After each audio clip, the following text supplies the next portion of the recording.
हाय प्यारे दोस्तों, आपका मुख्तियार सिंह करनावल अलवर राजस्थान चैनल पर स्वागत है।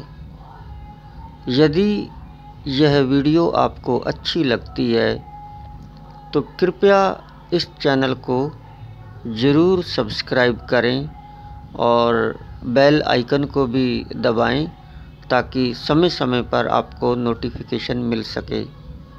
और कमेंट बॉक्स में अपने विचार भी रखिएगा। मेरे प्यारे दोस्तों, मैं आपके सामने एक सीरीज लाया हूँ जिसमें अनेकों कहानियाँ हैं और उस सीरीज का नाम है मेरे संघर्षों की कहानियाँ। जी हाँ दोस्तों, मैंने जीवन में जितने भी संघर्ष किए हैं वो सारी कहानियाँ लेकर मैं आपके सामने आया हूँ। दोस्तों, मेरा जीवन अपने आप में एक किताब है और मैं ये चाहता हूँ कि इस जिंदगानी का कोई पता नहीं, लेकिन जो भी मेरे अनुभव, जो भी मेरे तजुर्बे रहे हैं, मैं दोस्तों के साथ उन्हें साझा कर जाऊं।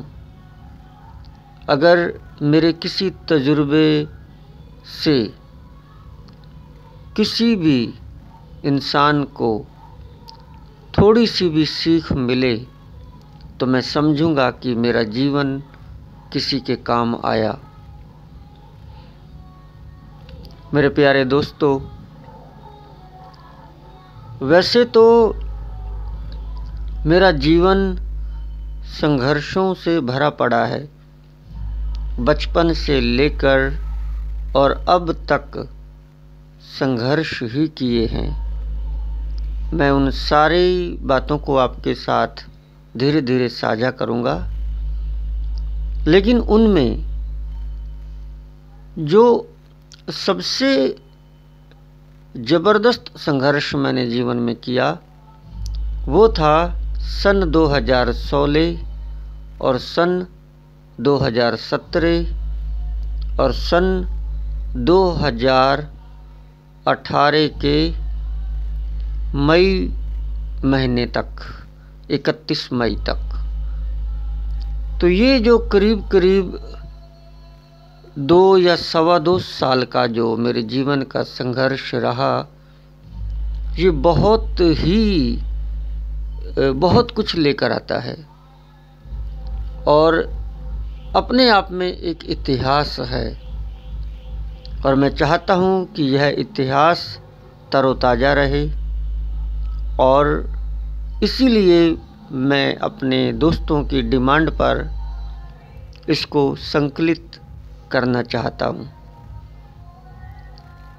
दोस्तों, ये जो करीब करीब सवा 2 साल का जीवन था, बहुत ही दर्दनाक, बहुत ही संघर्षों से भरा हुआ, बहुत ही खट्टे मीठे अनुभव और बहुत ही व्यस्त जीवन था। और इन दिनों जो सबसे ज़्यादा जो अनुभव प्राप्त हुआ वो हुआ लीगल, कानूनी, जिसे हम कहते हैं कोर्ट कचहरी। कोर्ट कचहरियों के चक्कर सबसे ज़्यादा मैंने इन्हीं सवा 2 साल के अंदर लगाए।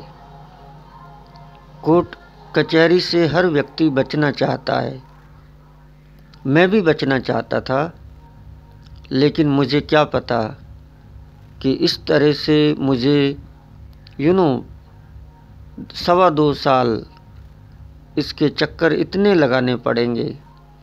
और फिर बात सिर्फ कोर्ट कचहरी तक ही सीमित नहीं, इस सवा 2 साल के अंदर दोस्तों तारीखों की लाइन लगी रहती थी, लाइन।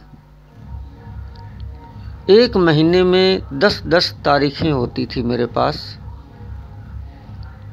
और भारत के कोई पूर्व हिस्से में, कोई पश्चिम में, कोई उत्तर में और कोई दक्षिण में।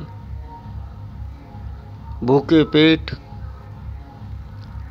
थकान से बदहाल, प्यास से भरे हुए, अनजान रास्ते, अनजान लोग, अनजान जगह, और सिर्फ कोर्ट कचहरी नहीं, वहाँ तक पहुँचने के लिए जो मुझे रास्ते तय करने पड़े, जो मुझे कई सर्द रातें प्लेटफॉर्म पर और सड़कों पर सोकर गुजारनी पड़ी, मैं इन्हीं बातों को आपके साथ साझा करने के लिए इस सीरीज को, इस श्रृंखला को शुरू कर रहा हूँ। उम्मीद करता हूँ आपको अच्छी लगेगी।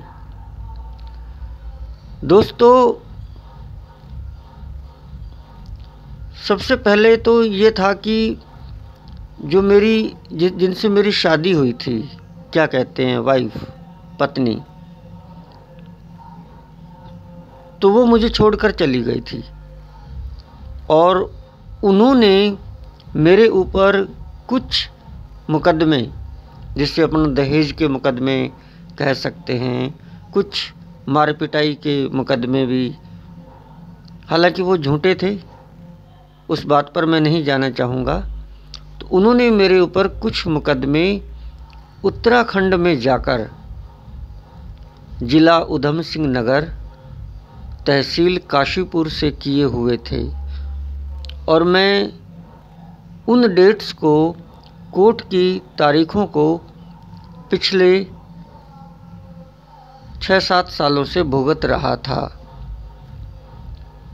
तो उसके जवाब में मैंने उसे रखने के लिए, घर बसाने के लिए, जो सेक्शन 9 की धारा होती है, वो मैंने अलवर के फैमिली कोर्ट में लगाई हुई थी। तो यहाँ पर भी डेट होती थी, तारीख, और मुझे आए दिन तहसील काशीपुर, जिला ऊधम सिंह नगर में भी डेट पर अपनी प्रेजेंट देनी पड़ती थी, जो महीने में एक डेट तो होती ही थी, कभी 20 दिन में एक होती थी, और जब फैसले पर आ गया वो केस, तो जल्दी जल्दी करीब 8-10 डेट्स जल्दी लगी थी। वो जो समय था दोस्तों, वो 2017 और 2018 का ही था। इन्हीं दिनों हमारी ज़मीन के केसेस भी चल रहे थे दोस्तों। तो हमारी एक फ़ाइल अलवर के RAA कोर्ट में चल रही थी। उन डेट्स का भी मैं ध्यान रखता था। और दोस्तों, तहसील रामगढ़ के सिविल कोर्ट में भी हमारी ज़मीन की एक फ़ाइल हमने चला रखी थी, और उन डेट्स का भी मैं ध्यान रखता था। यानी कि वहाँ भी मैं जाता था, वहाँ भी जाता था, अलवर फैमिली कोर्ट भी जाता था, और मैं इन्हीं दिनों काशीपुर उत्तराखंड में भी डेट पर जाता था। जब ये सब कुछ चल ही रहा था, तो दोस्तों सन 2015 के दिसंबर में, डेट मैं आपको बताऊं, जी हाँ, 13 दिसंबर सन 2015 को मेरे जो जीजा जी हैं, वो किसी फ्रॉड के केस में, जिसको हम 420 कहते हैं, 420 के केस में वो हरियाणा की सोनीपत ज़िले की जेल के अंदर वो बंद हो गए। अब वो दोस्तों सच्चाई क्या है क्या नहीं है, उस बात पर अपन नहीं जाएंगे। हमें सिर्फ ये देखना है कि मैंने कितना संघर्ष किया, वो मामला अभी भी न्यायालय में विचाराधीन है और उसका फैसला अदालत करेगी। तो दोस्तों, जब 13 दिसंबर सन 2015 को मेरे जीजा जी की गिरफ्तारी हुई और गिरफ्तारी होने के बाद वो सोनीपत जेल में भेज दिए गए, तो शुरू के करीब करीब 2 महीने तो मैंने भी उसमें इंटरेस्ट नहीं लिया और 2-1 महीने बाद फिर मैंने उस चीज़ को थोड़ा टेक ओवर किया। मैंने पूछा कि क्या बात है, आप ढील क्यों बरत रहे हो और ये छूट क्यों नहीं पा रहे।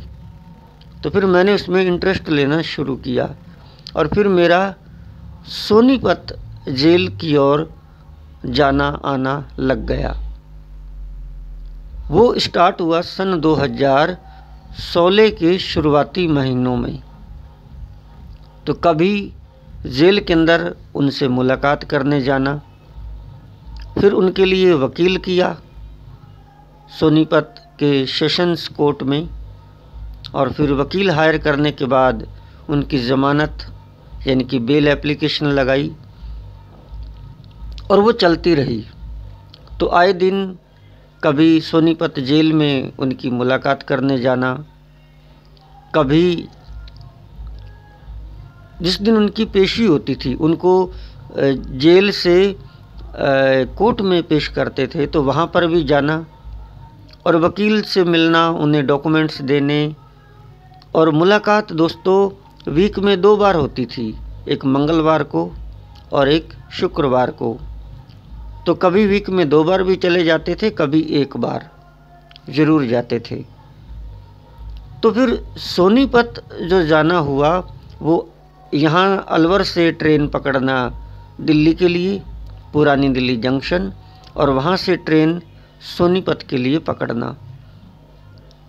जब उनकी ज़मानत नहीं हुई, काफ़ी संघर्ष करने के बाद जब उनकी ज़मानत खारिज हो गई, डिसमिस हो गई, तो फिर वो सारे डॉक्यूमेंट्स निकलवा कर उनकी ज़मानत चंडीगढ़ हाई कोर्ट लगाने के लिए मैं गया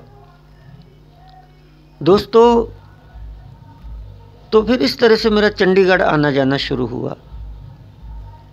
तो चंडीगढ़ इस सिलसिले में करीब मैंने दोस्तों 20 चक्कर काटे चंडीगढ़ हाई कोर्ट के अंदर। तो पहले जो हमने ज़मानत लगाई वो करीब क्या कहते हैं 8 महीने तक उसकी सुनवाई होती रही और 8 महीने बाद वो जो ज़मानत थी उनकी खारिज हो गई, डिसमिस हो गई चंडीगढ़ हाई कोर्ट से। तो मैं डेट आपको बताता हूँ किस डेट को वो ज़मानत खारिज हुई थी। जी हाँ, 7 फरवरी 2018। 7 फरवरी 2018 को मेरे जीजा जी की ज़मानत वहाँ से नामंजूर कर दी गई और कहा गया कि कुछ गवाहियाँ हो जाएं, कुछ एविडेंसेस हो जाएं, उसके बाद आप ज़मानत के लिए अप्लाई करना। तो फिर हमें सब्र करना पड़ा, लेकिन ये जो डेट्स का सिलसिला था ये चल रहा था। कभी सोनीपत जेल में मुलाकात, कभी सोनीपत उनकी पेशी पर, कभी वकील से मिलना, कभी काशीपुर उत्तराखंड जाकर अपनी डेट्स लेना और वहाँ प्रेजेंस देना, कभी अलवर के फैमिली कोर्ट में जाकर कोर्ट डेट लेना, कभी रामगढ़ के सिविल कोर्ट में जाकर डेट लेना, कभी RAA अलवर के रेवेन्यू कोर्ट में जाकर ज़मीनी मामले में डेट्स लेना। तो ये संघर्ष के दिन चल ही रहे थे। और फिर काफ़ी कुछ समय बाद जब चार्ज लग गया, चार्ज लगने के बाद फिर हमने अपने जीजा के लिए सोनीपत के जो सेशंस कोर्ट हैं वहाँ से दोबारा से ज़मानत लगाई। हम जानते थे कि सेशंस कोर्ट से ज़मानत खारिज हो जाएगी, डिसमिस हो जाएगी, लेकिन दोस्तों हाई कोर्ट में ज़मानत लगाने के लिए पहले सेशंस कोर्ट जाना पड़ता है और वहाँ से अगर खारिज हो जाती है तो आप दोबारा फिर ही हाई कोर्ट जा सकते हो। तो काफ़ी संघर्ष किया। कुछ उनकी मेडिकल की फ़ाइल जो थी, जो वो जेल में बीमार रहते थे, वो आरटीआई के माध्यम से उनकी सोनीपत जेल के अंदर अधिकारियों से मिलकर मैंने वो मेडिकल्स की फाइलें निकलवाई। एक बार निकलवाई, वो गुम हो गई, फिर दोबारा निकलवाई, और किसी न किसी तरह से हमने वो, यूँ कहूँ कि तीसरी बार उनकी ज़मानत सोनीपत सेशंस कोर्ट में लगाई, और वो करीब 1 महीने तक पैरवी चली, और उसके बाद वो ज़मानत नामंजूर हो गई, डिसमिस हो गई। तो डिसमिस होकर फ़ौरन उसके ऑर्डर शीट लेकर, उसके डॉक्यूमेंट्स लेकर, और फिर हम चंडीगढ़ पहुँचे, और चंडीगढ़ में एक माने हुए बहुत ही सीनियर वकील, उसको हमने हायर किया, क्योंकि पहले जो वकील हमने किए थे वो ज़मानत जब डिसमिस हो गई थी तो हमें लगा कि हम इस बार अच्छा वकील करेंगे। हालांकि पहले वाले ने भी बहुत मेहनत की थी, लेकिन फिर वो एक इंसान है, बस ऐसे ही सोचता है कि चलो अब और कोई अच्छा करते हैं। तो हमने अच्छे से अच्छा, महंगे से महंगा वकील किया। वकील अच्छा था, लेकिन दोस्तों वो ज़मानत 3 बार विड्रॉ हो गई। विड्रॉ का मतलब ये था कि ज़मानत जज साहब डिसमिस कर रहे थे, और वो डिसमिस करते तो वकील साहब उसको वापस ले लेते, विड्रॉ कर लेते, और फिर उसमें कि ये डॉक्यूमेंट्स लाओ, ये लाओ, फिर हम इसको लगाएंगे। तो फिर डॉक्यूमेंट्स लेने के लिए फिर हम, जो तहसील थी गन्नौर सोनीपत ज़िले की, वहाँ हम फिर तहसील के अंदर, वहाँ हमने बहुत परेशानियाँ देखी, और बड़ी मुश्किल से हमने कुछ ज़मीनों की जमाबंदियाँ और रजिस्ट्री वगैरह, ये सारे डॉक्यूमेंट्स हमने निकाले, और जो जो वकील की डिमांड आती थी कि ये डॉक्यूमेंट्स लाओ, कैसे न कैसे करके वो डॉक्यूमेंट्स हम वहाँ चंडीगढ़ पहुँचाते थे, और बहुत सक्रिय रहा मैं, सब तरह के डॉक्यूमेंट्स पहुँचाए।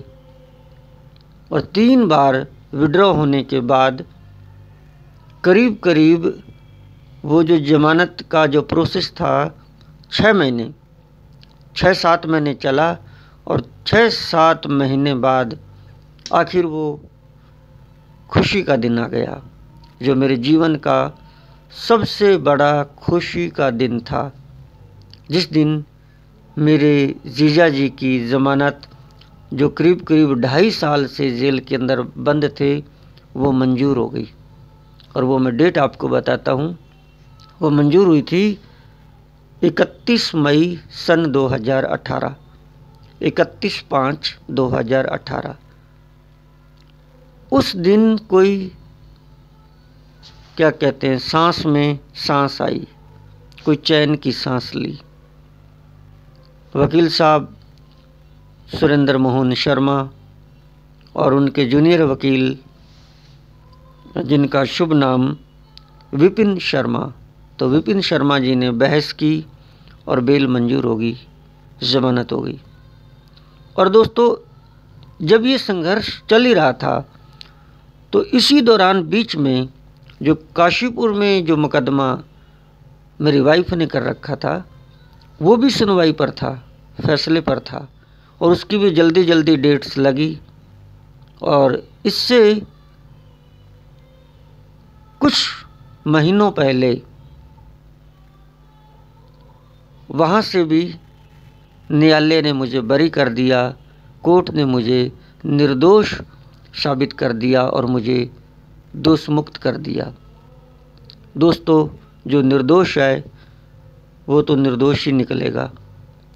एक मुहावरा अपने है, सत्यमेव जयते, बहुत याद आया था मुझे उस दिन, फैसला होने से पहले भी और फैसले के बाद भी। और सत्यमेव जयते का क्या महत्व है, अब मैं उसे बहुत अच्छी तरह से महसूस करता हूँ। तो दोस्तों, मैं अपने केस से भी बरी हुआ, और मेरे जीजा जी की भी ज़मानत हुई। तो ये करीब करीब 2.25 साल का जो टाइम था, ये बड़ा संघर्षों से भरा हुआ था। अब डेट्स देखिए कि अलवर के रेवेन्यू कोर्ट, यानी कि RAA में भी मैं डेट पर जाता हूँ। अलवर के फैमिली कोर्ट, जहाँ पर सेक्शन 9 की घर बसाने की मैंने फाइल लगा रखी थी, वहाँ पर भी मैं डेट्स पर जाता हूँ, वकीलों से मिलता हूँ। रामगढ़ तहसील के सिविल कोर्ट में जहाँ हमने फाइल लगा रखी थी, वहाँ पर भी मैं डेट पर जाता हूँ और वकील से मिलता हूँ। काशीपुर जिला उधम सिंह नगर उत्तराखंड, वहाँ पर भी मैं आए दिन डेट्स पर जाता हूँ, वकील से मिलता हूँ और कोर्ट में जज के सामने हाजिर होता हूँ। और सोनीपत में जो मुलाकात जीजा जी की जेल के अंदर मंगलवार और शुक्रवार को आ जाती थी, वहाँ पर भी जाता हूँ और अपने जीजा जी से मुलाकात करता हूँ। और जब उनकी कोई 1-2 दिन बाद कोर्ट में उनकी पेशी होती थी तो वहाँ पर भी हाजिर होता हूँ, वकील से भी मिलता हूँ, डॉक्यूमेंट्स भी निकलवाता हूँ, मेडिकल की फाइलें भी निकलवाता हूँ। और फिर चंडीगढ़ में पहले वाली जो ज़मानत लगाई करीब 8 महीने तक चली। वो 8 महीने में बीच में कई तारीखें आई जो मेरी चंडीगढ़ मेरा जाना हुआ भूखे प्यासे।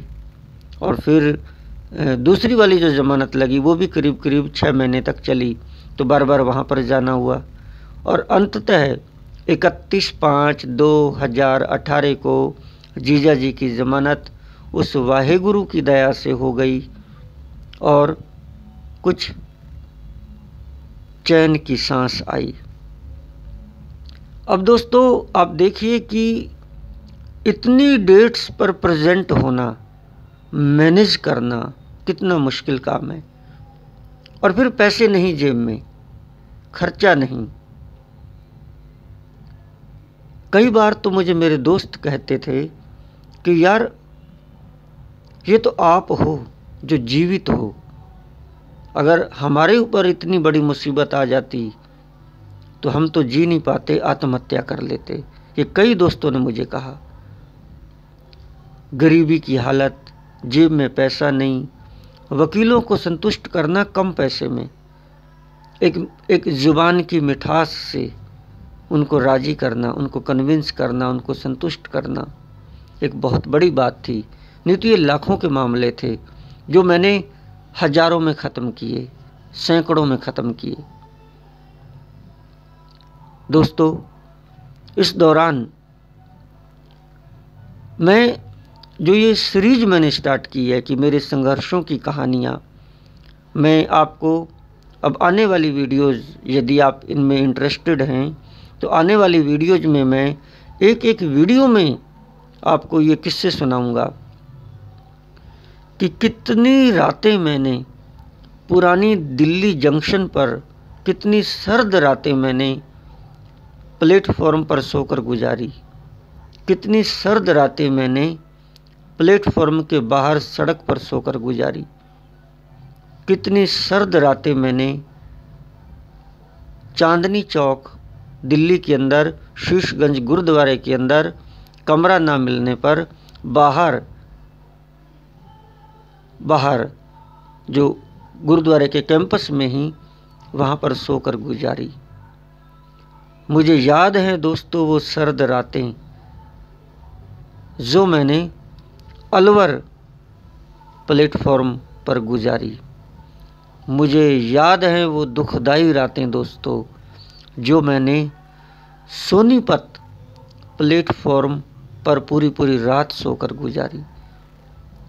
मुझे वो सर्दी से ठिठुरन भरी कई रातें याद हैं जो मैंने सोनीपत से आगे पानीपत में प्लेटफॉर्म पर गुजारी, पानीपत से आगे कुरुक्षेत्र, क्योंकि कई बार कुरुक्षेत्र से गाड़ी बदलनी पड़ती थी।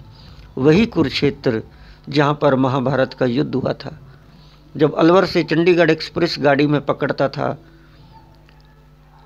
तो वो तो चंडीगढ़ जाती थी, लेकिन कई बार मैं आसपास से सोनीपत की तरफ से कुरुक्षेत्र आ जाता था और कुरुक्षेत्र में कई रातें मैंने बहुत मुश्किल भरी प्लेटफॉर्म पर गुजारी। और सर्द रातें, बहुत सर्द रातें, ऐसे कहते थे हे भगवान गाड़ी आ जाए तो कहीं ना कहीं सीट के नीचे ये सबसे बड़ी बात थी।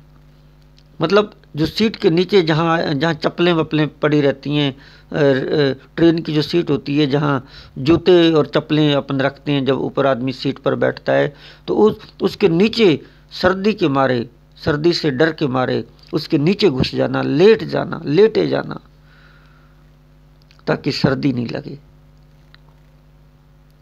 और बहुत सारी रातें मैंने अंबाला जंक्शन, क्योंकि चंडीगढ़ पहुंचने से पहले अंबाला आता है और बहुत बड़ा जंक्शन है हरियाणा का, अंबाला के अंदर कोई गिनती नहीं मैंने इतनी रातें गुजारी, सर्दी की भी गुजारी और गर्मी की भी गुजारी और वर्षा की भी।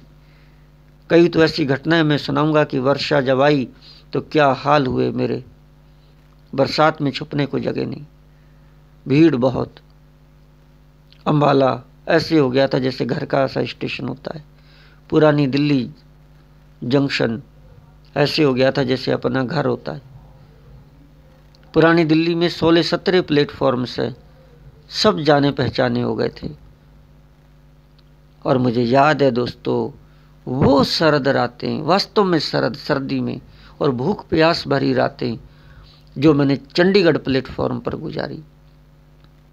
क्योंकि ट्रेन जो है सुबह 4 बजे उतार देती थी चंडीगढ़ प्लेटफॉर्म पर, तो सुबह 4 बजे इतनी सर्दी पड़ती थी, 4 बजे से लेकर सुबह 7 बजे तक। ओहो, तौबा तौबा तौबा। कई बार जल्दबाजी में पूरे गर्म कपड़े साथ नहीं लेते थे, तो फिर वहाँ पता चलता था कि गर्म कपड़े, कंबल मोटे वाले नहीं लाए तो क्या हाल हो रही है हमारी। और जिस दिन 31 मई को जमानत जीजा जी की मंजूर हुई थी, तो मैं ऑर्डर शीट लेने के लिए वापस नहीं आया। 31 मई की शाम को जो आने वाली रात थी, मैं चंडीगढ़ प्लेटफॉर्म पर आकर सो गया और पूरी रात सोया। वो गर्म रात थी, मई का महीना था, वो मच्छरों भरी रात थी दोस्तों। सर्द रातों की तो बात मैंने की, मच्छरों भरी जो रातें हैं उसकी तो बात मैंने की नहीं। वो रात गुजारी मैंने। सुबह पहुंचा कोर्ट, ऑर्डर शीट ली, भूखा प्यासा, तुरंत जेल पहुंचना है, ऑर्डर शीट लेकर वकील को देना है, लेट नहीं हो जाऊं, 5 बजे से पहले पहुंचना है। भूखे प्यासे, थके हारे बस के माध्यम से सोनीपत पहुंचे। खैर, अगले दिन पूरे संघर्ष के दौरान जमानती भरे गए और 2 तारीख यानी कि 2 जून सन 2018 की शाम 7 बजे मेरे जीजा जी की जेल से रिहाई हो गई और उन्हें बाहर की खुशियाँ मिली। बहुत अच्छा लगा दोस्तों। तो ये जो संघर्ष मैंने किए हैं दोस्तों, मैं आपको एक किस्से सुनाऊंगा कि किस तरह से हमने पुलिस के डंडे भी खाए, अधिकारियों की हमने डांट फटकार भी सुनी, भूखे प्यासे चाय को तरसे, और अंबाला की चाय आज भी याद आती है। तो मैं सारी इन तजुर्बों को, इन सारी घटनाओं को मैं दोस्तों आपके साथ शेयर करूंगा।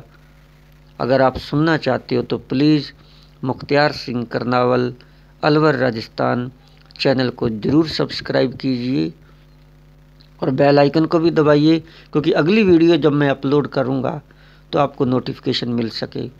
और वीडियो को लाइक कीजिए और कमेंट बॉक्स में अपने विचार रखिए और वीडियो को शेयर भी कीजिए, ताकि कुछ लोग सीख पाएं कि संघर्ष ही जीवन है। और आने वाले समय में हो सकता है मैं इस पर एक किताब भी लिखूं। तो जी हाँ, मैं हूं आपका चाहता दोस्त मुख्तियार सिंह करनावल, गांव सांखला, MIA अलवर राजस्थान। और आप सभी ने सुना, इसके लिए आपका तहे दिल से शुक्रिया। Thank you so much and so great of you.